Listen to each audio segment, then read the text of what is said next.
বন্ধুরা, মহাযোগী শ্রী শ্রী স্বরূপানন্দ ব্রহ্মচারীজি তার ভক্ত শিষ্যদের একবার একটা অত্যন্ত গুরুত্বপূর্ণ কথা বলেন, যে কথাটি আমাদের প্রত্যেকটা মানুষের জানা উচিত। কারণ এই একটি কথা পারে আমাদের সকল সমস্যা থেকে বের করতে, সমস্ত বিপদ থেকে মুক্ত করতে। কী সে কথা তা আজ এই ভিডিওটির মাধ্যমে তুলে ধরতে চলেছি। নমস্কার বন্ধুরা, রাখি অফিসিয়াল চ্যানেলে আপনাদের সকলকে জানাই অনেক স্বাগত। আশা করি ঈশ্বরের কৃপায় আপনারা সকলে ভালো আছেন এবং সুস্থ আছেন। বন্ধুরা, একবার কথা প্রসঙ্গে ব্রহ্মচারীজি বলেন যে কোন তিনটি জিনিস আমাদের মধ্যে না থাকে তাহলে আমরা যাই করি না কেন ঈশ্বর আমাদের কখনোই সাহায্য করবেন না। এবং এই তিনটি জিনিস অত্যন্ত গুরুত্বপূর্ণ ঈশ্বর বা গুরু সাহায্য লাভের জন্য। যে ব্যক্তির মধ্যে এই তিনটি জিনিস থাকে সে অনায়াসে ভগবানের সাহায্য লাভ করে সমস্ত বাধাকে অতিক্রম করতে পারে। কিন্তু যার মধ্যে এই তিনটি জিনিস নেই তার পক্ষে সকল বাধা অতিক্রম করা অত্যন্ত কঠিন হয়ে যায়। তাই ভগবানের সাহায্য লাভ করতে, গুরুর সাহায্য লাভ করতে এই তিনটি জিনিস অবশ্যই আমাদের মধ্যে থাকতে হবে। এবার এক এক করে এই তিনটি জিনিস কী কী তার সমস্ত কিছু এই ভিডিওটির মাধ্যমে আপনাদের জানাবো। তবে ভিডিওটি শুরু করার আগে আপনারা যারা এই চ্যানেলে নতুন তারা অবশ্যই চ্যানেলটিকে সাবস্ক্রাইব করুন এবং নোটিফিকেশান বেল আইকনটি অন করে রাখুন এরকম আরও নতুন নতুন ভিডিও দেখার জন্য। এবার চলুন জেনে নেওয়া যাক সেই তিনটি জিনিস কী কী। ব্রহ্মচারীজি প্রথম যে জিনিসটির কথা বলেছিলেন সেটি হলো ভালোবাসা।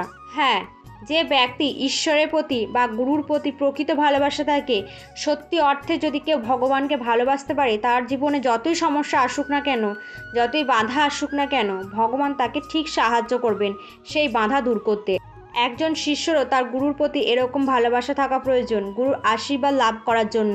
কেউ যদি ভগবানকে শুদ্ধভাবে ভালোবাসতে পারে তাহলে ভগবান প্রতি মুহূর্তে তার পাশে এসে দাঁড়ায় ও তাকে সাহায্য করে সব ধরনের সমস্যা থেকে বেরিয়ে আসতে। তাই আমাদের সবার প্রথমে নিজেদের ইষ্ট দেবতা এবং গুরুকে প্রাণ দিয়ে ভালোবাসতে হবে এবং নিঃস্বার্থভাবে ভালোবাসতে হবে। তাহলে আমাদের সাধন জীবনে উন্নতি করতে পারবো এবং ঈশ্বরের সাহায্য পাবো। দ্বিতীয় যে অত্যন্ত মূল্যবান কথাটি তিনি বলেছিলেন সেটি হলো বিশ্বাস। অর্থাৎ ভগবানের প্রতি, নিজের গুরুর প্রতি যার প্রকৃত অর্থে বিশ্বাস আছে সে খুব সহজে নিজের জীবনে আসা বাধাকে অতিক্রম করতে পারে এবং তার আধ্যাত্মিক জীবনে উন্নতি করতে পারে। তার জীবনে যদি কোনো বাধা আসে তাহলে স্বয়ং ভগবান তাকে সাহায্য করবেন সেই বাধা থেকে বেরিয়ে আসতে। কোনো না কোনো উপায় সে ঠিক পাবে। আর এটাই হলো বিশ্বাসের আসল শক্তি। একটু কোনো সমস্যা আসতে পারলো না আর আমার ভগবানের প্রতি বিশ্বাস উঠে গেল বা ভগবানের উপর অভিযোগ করতে শুরু করলাম, এই বিশ্বাস প্রকৃত বিশ্বাস নয়। প্রকৃত বিশ্বাস হলো অটুট বিশ্বাস। অর্থাৎ যাই হয়ে যাক না কেন আমার ভগবানের প্রতি বিশ্বাস একটুও কমবে না। যাই হয়ে যাক না কেন, যত বড় সমস্যা আসুক না কেন, যত বাধা আসুক না কেন, গুরুর প্রতি বিশ্বাস থাকবে অটুট। মনে মনে এই বিশ্বাস থাকবে যে যাই আমার জীবনে হোক না কেন আমার ভগবান, আমার গুরু আমার সাথে আছে। অবশ্যই তিনি আমাকে এই কঠিন সমস্যা থেকে বের করবেন। আমাকে শুধু তার উপর বিশ্বাস রেখে কর্ম করে যেতে হবে। যদি এরকম চিন্তাধারা কারোর মধ্যে থাকে তাহলে তার জীবনে সব দিক থেকে উন্নতি হয়। কোনো ব্যক্তি যদি আধ্যাত্মিক জীবনে উন্নতি করতে চায় তার জন্য ঈশ্বরের প্রতি বিশ্বাস বা গুরুর প্রতি বিশ্বাস থাকা অত্যন্ত জরুরি। না হলে আধ্যাত্মিক জীবনে এগোনো অত্যন্ত কঠিন হয়ে যায়। এবার তৃতীয় যে জিনিসটির কথা তিনি বলেছিলেন সেটি হলো ভক্তি। এই ভক্তি হলো অচলা ভক্তি, যে ভক্তি ছিল মীরাবাইয়ের শ্রীকৃষ্ণের প্রতি, হনুমানজি শ্রী রামের প্রতি, রামকৃষ্ণদেবের মা কালীর প্রতি।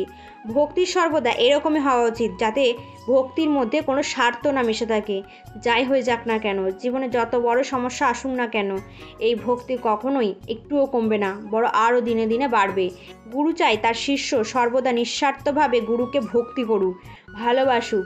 যে ব্যক্তির সর্বদা ভগবানের প্রতি ভক্তি থাকে তার চলার পথ অত্যন্ত সুগম হয়ে যায়, তার জীবনের সকল দায়িত্ব স্বয়ং ভগবান নেয়।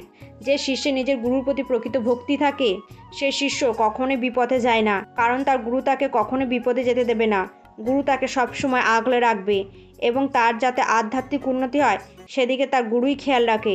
আমরা এই কথাটি সবাই শুনেছি যে ভগবান আসলে থাকেন ভক্তের হৃদয়ে।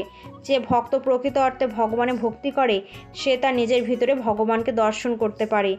তাই কেউ যদি জীবনে আধ্যাত্মিক উন্নতি করতে চায় তাহলে ভগবানের প্রতি বা তার গুরুর প্রতি নিঃস্বার্থভাবে ভক্তিভাব অবশ্যই আনতে হবে। তাহলে এই তিনটি জিনিস হলো ভালোবাসা, বিশ্বাস ও ভক্তি। এই তিনটি জিনিস যদি কারোর মধ্যে থাকে তাহলে তার জীবনে চলার পথ অত্যন্ত সহজ হয়ে যায় এবং সে তার আধ্যাত্মিক জীবনে অনেক উন্নতি লাভ করতে পারে। ভগবান তার সাহায্য সবসময় করে। গুরুর কৃপা লাভ করার মূল মন্ত্রই হলো এই তিনটি জিনিস, ভালোবাসা, বিশ্বাস ও ভক্তি। তো বন্ধুরা, আপনাদের মধ্যে এই তিনটি গুণ আছে কিনা অবশ্যই কমেন্ট করে জানাবেন।